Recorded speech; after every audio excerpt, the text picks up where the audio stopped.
34 வருடங்களின் பின்னர் யாழ் பலாலி வீதி, வசாவிலான் சந்தி, தோளைக்கட்டி சந்தி வரையிலான வீதி கடந்த 1/11/2024 காலை 6 மணி அளவில் மக்கள் பாவனைக்காக அனுமதிக்கப்பட்டுள்ளது.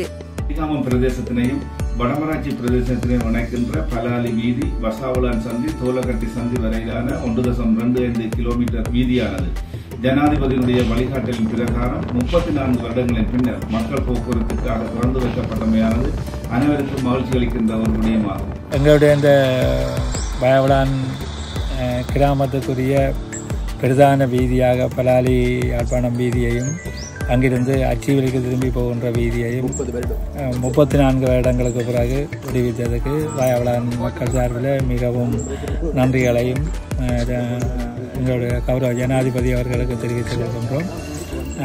அத்துடன் மேற்கொண்டு இங்கே இன்னும் நிறைய வேலைகள் இருக்கின்றன, அதையும் நடைபெறும் என்ற முழு நம்பிக்கையோடு நாங்கள் அவர்களுக்கு ஆதரவை தெரிவிக்க இருக்கின்றோம்.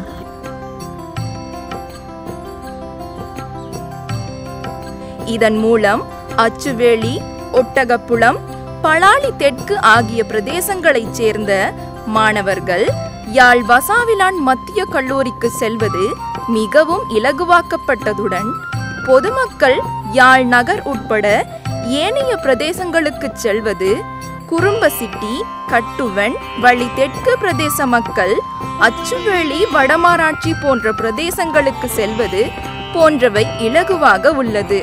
எங்கண்ட வசாவிலானை பொறுத்தளவில் 34 வருஷமாக நாங்கள் இந்த சொந்த நிலத்தை விட்டு வெளியேறினோம். வெளியேறிய எனது வயது 14, இப்போ 50 வயதிலே சொந்த இடத்திலே பிறந்து வளர்ந்த மண்ணிலே நாங்கள் நிற்பதாக இருந்தால் அந்த ஜனாதிபதிக்குத்தான் நாங்கள் நன்றியை கூற வேண்டும். மேலும் அண்மையில் விடுவிக்கப்பட்ட பிரதேசங்களுக்கு குறித்த பாதை மூடப்பட்டிருந்தமையினால் சுமார் 3 கிலோமீட்டர் தூரம் வரை கனரக மற்றும் பொது போக்குவரத்து வாகனங்கள் பயணிக்க இயலாத ஒடுங்கிய பாதையில் சுற்றியே செல்ல வேண்டியிருந்தமை மக்களுக்கு பல சிரமங்களை தோற்றுவித்திருந்த நிலையில் இவ்வீதி விடுவிப்பானது மக்கள் தமது மீள்குடியேற்ற நடவடிக்கைகளையும் விவசாய வாழ்வாதார நடவடிக்கைகளையும் இலகுவாக்க ஏதுவாக அமைந்துள்ளது.